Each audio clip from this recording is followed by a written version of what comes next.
Deməli, burada soruşur, salih əməllər günahlara kəffarə ola bilir. Bu sual biz keçən dəfə səhv eləmirəmsə canlı yayım açanda bu suala cavab verdik. Ya buna oxşar sual idi. Biz dedik ki, ümumiyyətlə dində salih əməllər, düzdür, insanın günahlarına kəffarə ola bilir, şək yoxdur. İnsanın günahına kəffarə ola bilir. Kəffarə yəni silə bilir, səbəbdir. Günahların silinməsinə səbəblərdən biri salih əməllərdir. İnnəl həsənəti yuzhibnə seyyiət. Allah deyir Quranda. Həsənətlər seyyiətləri aparır, silib aparır. Yəni kəffarə ola bilir. Və Peyğəmbər sallallahu aleyhi və səlləm səhabəyə deyir ki, harda olursan ol, Allahdan qorx. Və ətbi'i seyyiətəl həsənətə təmhuhə.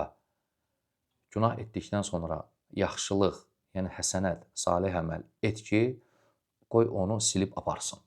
Və bu hədis də dəlalət edir ki, salih əməllər günahlara kəffarə ola bilir. Şək yoxdur. Və ən böyük salih əməl, ən böyüyü şək yoxdur ki, təvhiddir. Allahın təvhidi. Təvhid günahlara kəffarə olur. Necə qüdsi hədisdə Peyğəmbər sallallahu aleyhi və səlləm Rəbbindən rəvayət edərək deyir ki, Allah belə dedi, Yəbnə Ədəm, ey Adəm övladı, ləv əteytəni bi qurabil ardi xataya, thumma la tuşriku bi şeyə, lə əteytukə bi qurabihə məğfirə. Əgər yer dolusu qədər mənim qarşıma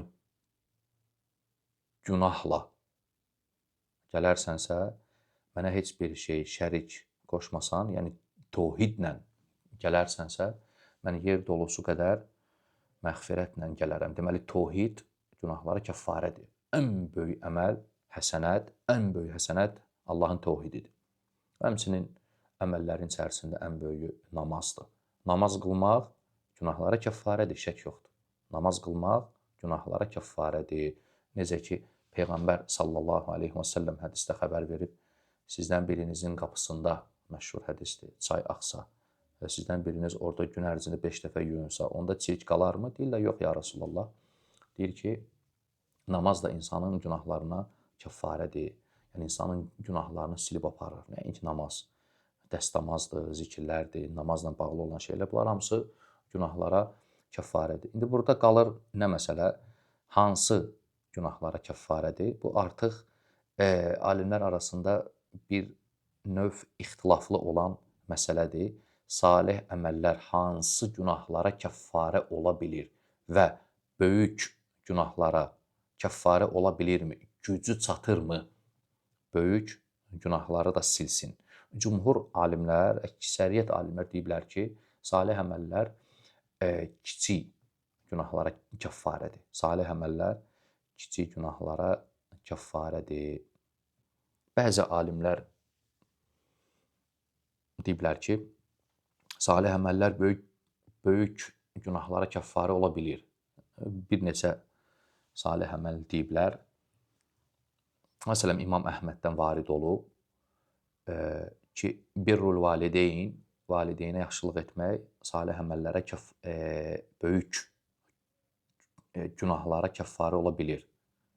Bu, İmam Əhməddən rəvayət edilib. Bir neçə imamlardan rəvayət edilib belə salih əməllər. Məsələn, həmlül cənazə deyiblər. Cənazəni daşımaq deyiblər ki, böyük günahlara kəffarə ola bilir, amma Allah daha doğrusunu bilir.